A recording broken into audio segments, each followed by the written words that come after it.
At Telethon Kids Institute, Aboriginal health is everyone's business. So the standards are everybody's business. Whilst they're there for our researchers to undertake, it's actually important that everybody across the Institute understands.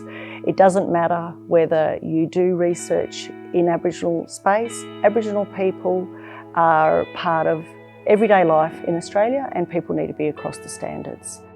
So this is a pretty ambitious challenge for us as an organisation to be able to not just write these words, but actually mean them and do them in the way that the community asks us. That is huge value, and that will in turn, I'd like to think, I'm hoping, will encourage other like organisations to take a similar path, to really bring in the community in a way that we are. It's one thing to say that we've got Aboriginal standards, but then research teams will go, well, what does that mean and how do I apply them? So it was very important that we were able to let research teams know how they can actually be enabled to apply the standards to the work that they do. It is a definite privilege and honour to be working with my elders here on Nyunga Wajak Buja. They are strong, resilient, really special people who have lived life to the full for their families and community, and still in their eldership years, older years, are still sitting at the table and giving back, wanting better for our communities and our families and children. We know our community, we know our needs, we know what we need also, and get it from the horse's mouth. Come and talk, come and sit at the table, come and listen to the elders, because the elders have been through stolen generation, discrimination, you name it. You're getting it from the people, the Aboriginal people, with lived experience, not textbooks, writings or assumptions or observation. You're actually getting it from people who have lived experience and then sharing those lived experience and know their community, know the dynamics, know the needs. It's research that should be benefiting them. So you can't do that if we don't work together, if we don't do it together, if we don't sit at the table together and both have the same level of importance that we bring to the research or to get the outcome that is good for the community.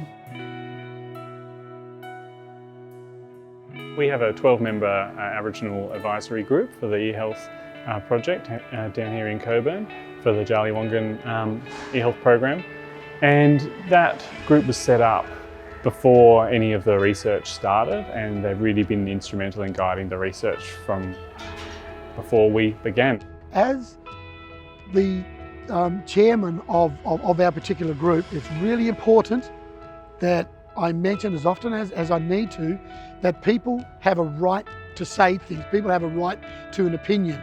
You can talk about their opinion and you can either agree or disagree, but that's their opinion. And that's a better platform, because then you've got more of an equal platform to go forward to saying, well, this is not the right idea.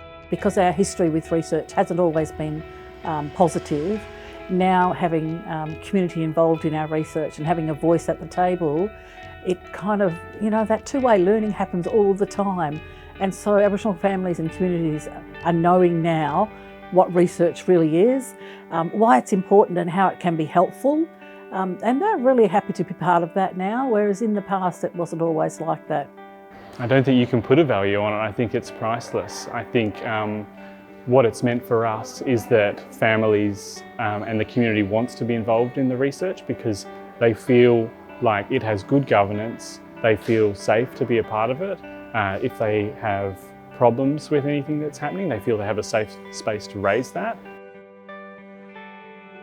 The standards are really important because it is a guide for all researchers on how to do research with our communities, because it makes a hell of a lot of difference when communities can sense that you have come to work with them and not sort of like, be the know all about coming out there. Part of this is around healing some of those past practices and policies, and you think back to how museums used to collect important leaders' body parts and take them across the sea, and some of those are being returned to Australia, but that did a lot of harm to the community, and there is still that mistrust with research and with researchers, and I think a part of this process is around healing, and I think the standards are really going to help researchers to do that in the right way and in that two-way approach, which I really like, where you're actually working together. I encourage the staff to establish common ground with the Indigenous people, because Indigenous people are so diverse in the regions they come from. So sometimes there's language barriers, there's cultural obligations as well. It can only encourage others to get involved more so about their community, because I think it's critical that Indigenous people are part of the research.